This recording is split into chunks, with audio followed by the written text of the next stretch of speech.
Good afternoon, dear student. A very warm welcome to you in this precious year of your 12th standard. It's a very important subject also, which we're going to learn today. That is physics.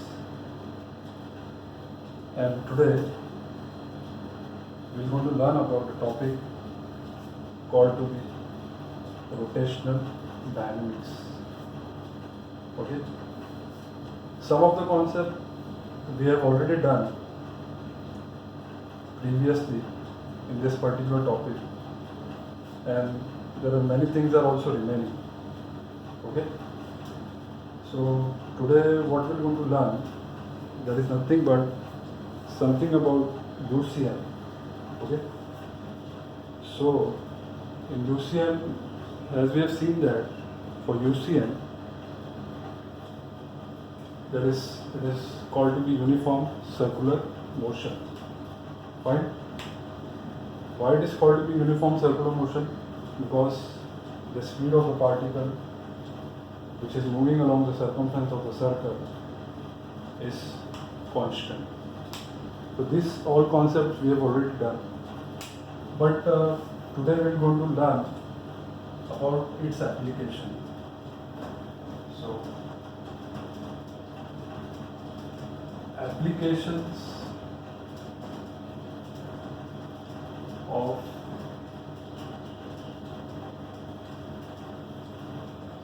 UCM, that is uniform circular motion. The first application, it is vehicle along a horizontal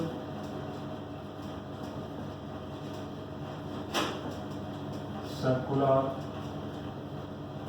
track.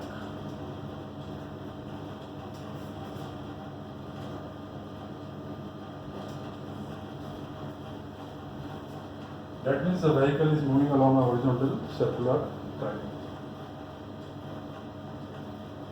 Second application, that is wall or well of depth. In Hindi it is also called to be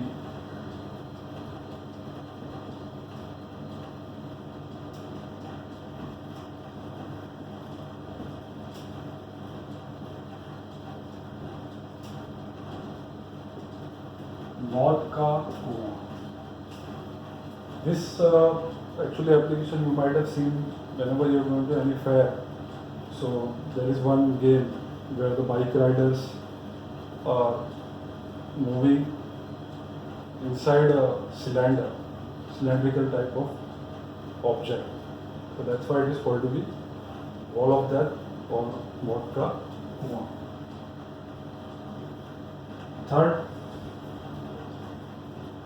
Third is a vehicle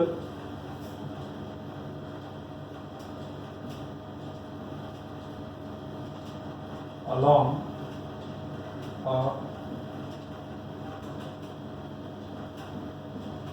banked road. Step by step, we'll go into the explanation for this, but at least should remember that how many applications are there for UCM. So this is the third application. Fourth application, that is conical pendulum. So these all four applications we have for UCM. So first, we're going to consider the first application, that is vehicle moving along a horizontal circular track.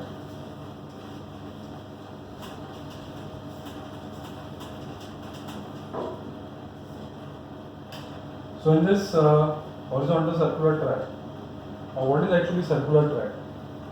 If suppose you know that, if suppose there is a linear path like this, that is, you can say it is a straight road surface, okay, and if suppose any vehicle is there, so condition is somewhat like this. The vehicle is at rest, suppose it is at rest. So normally what is happening, we have to find out that how many forces are acting on the vehicle. So it is a case of a straight road surface and the vehicle is at rest. So when it is at rest, so normally what we are going to find out, that one force that is very common, that the weight of an object is going to act downward, exactly downward. First we have to look at the center of the vehicle, and from that, there you have to draw the line, a straight line downward. So that is the weight of an object. And exactly opposite to it, that is perpendicular to the surface of the object, acting is normal. Okay. So these two forces are there normally. So that means here in this case, normal is trying to balance with the weight, because both are exactly opposite to each other. Fine. But when it is going along the curved track, so along the curved track, somewhat the condition is somewhat like this. This is a curved track. Okay. And on top of which any vehicle is going like this. Suppose the vehicle is going in this direction. And in this case, you have to find out what are the forces are acting on the vehicle. And for this particular application, we have to find out the expression for velocity. That is a Vmax, maximum velocity of the vehicle, in a case of vehicle moving along a horizontal circular track. So this is a concept what we have, means basically when it is a straight path, straight road surface, so the forces acting, there is a normal acting exactly perpendicular to the surface, the weight is acting downward, okay, the normal is trying to balance with the weight, but in this case we have to see how many forces are acting.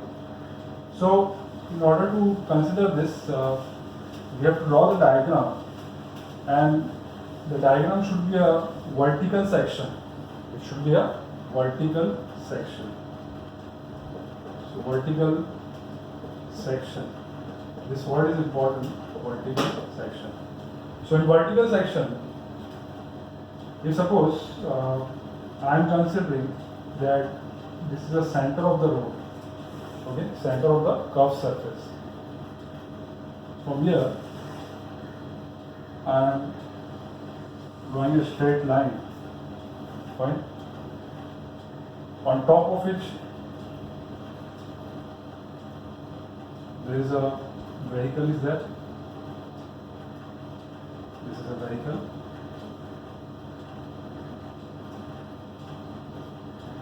Fine. Now, again, this is center means what? From this point to the center point of this vehicle, that is up till this particular point, we will going to consider this as the radius of curvature, that is R. Okay.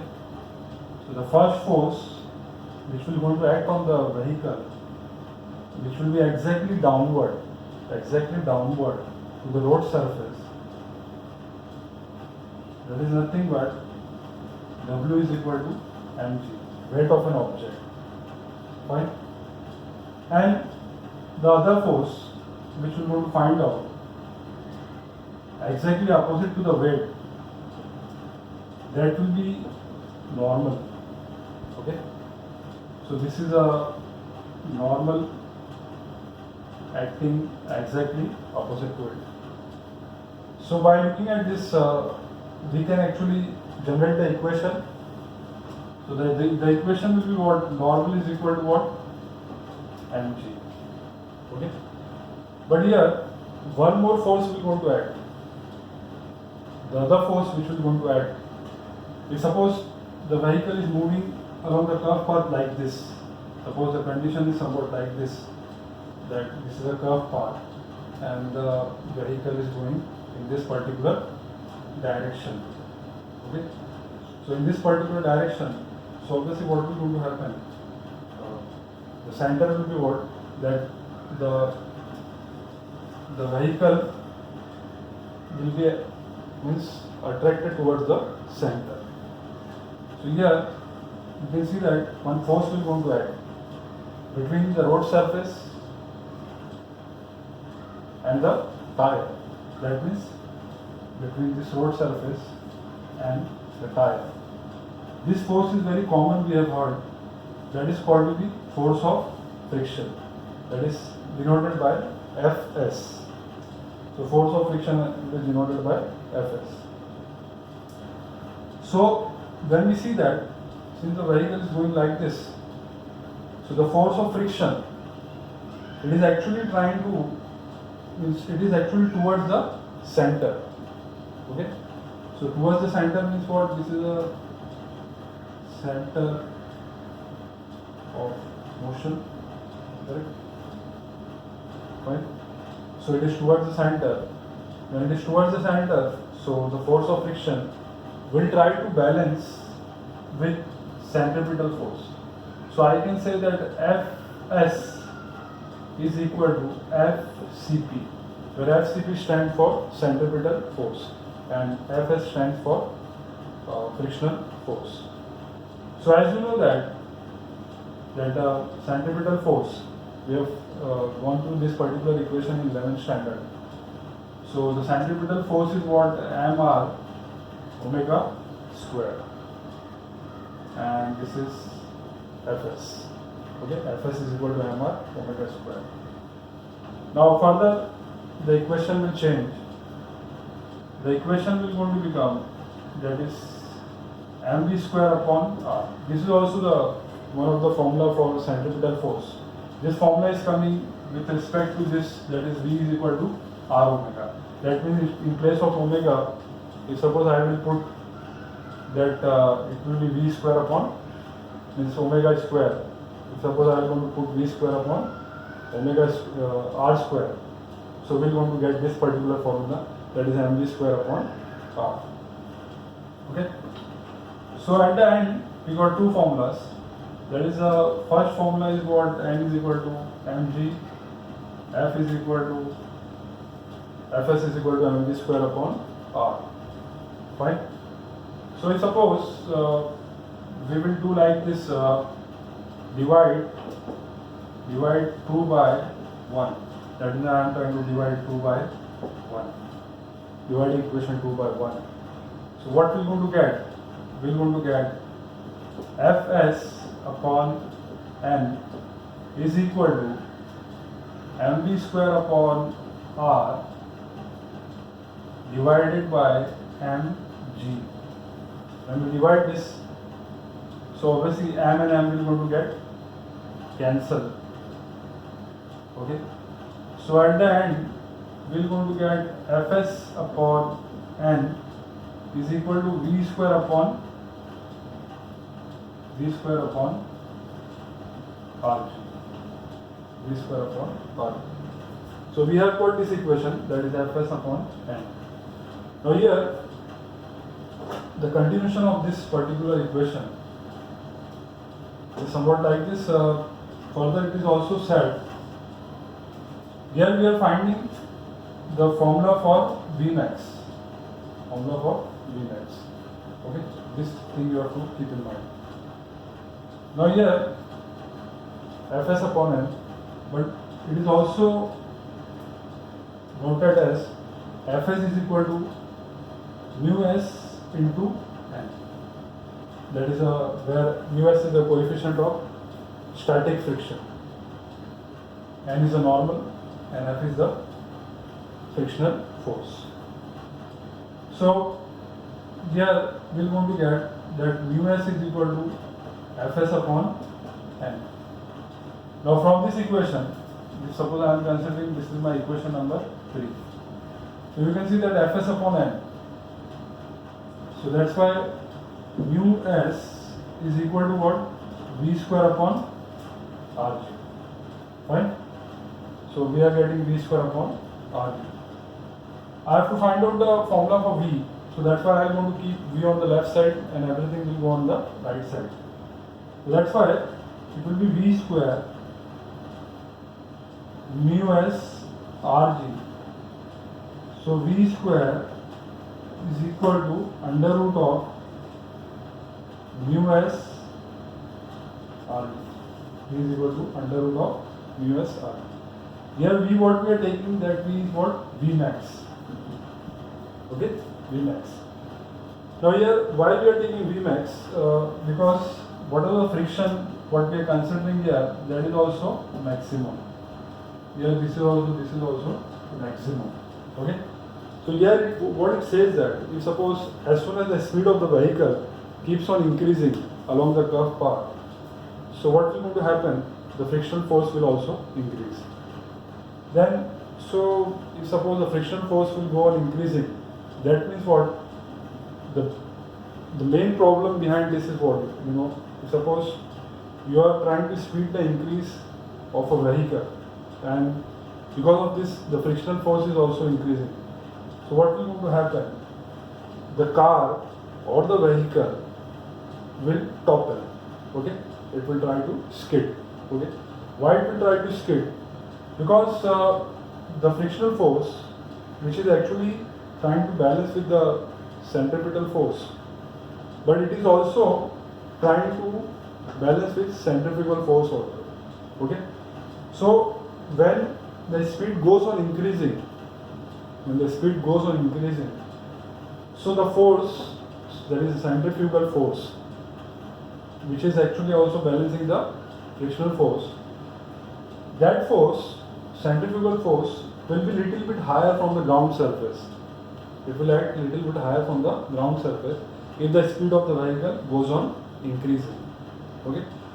So as the speed increases, so the centrifugal force will leave the center of the mass, and as soon as it will go to leave the center of the mass, so obviously what will going to happen? The vehicle will topple or it will skid. Okay? So that's why in this kind of a road, which is only a horizontal circular track, there is some limitations of the maximum speed. That means you are not actually allowed to go with respect to more speed, because if you do that, so obviously what will going to happen? The vehicle will topple. So this is your first application of uniform circular motion.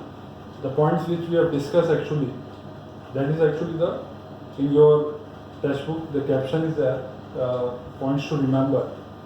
In that caption only you can see that whatever we have discussed, as well as the derivation is also given. So you can see that it is actually the page number 3 of your book, page number 3. So you can see that in page 3 you can get this particular application. Thank you very much. We are going to learn about the next application in my next lecture. Thank you very much.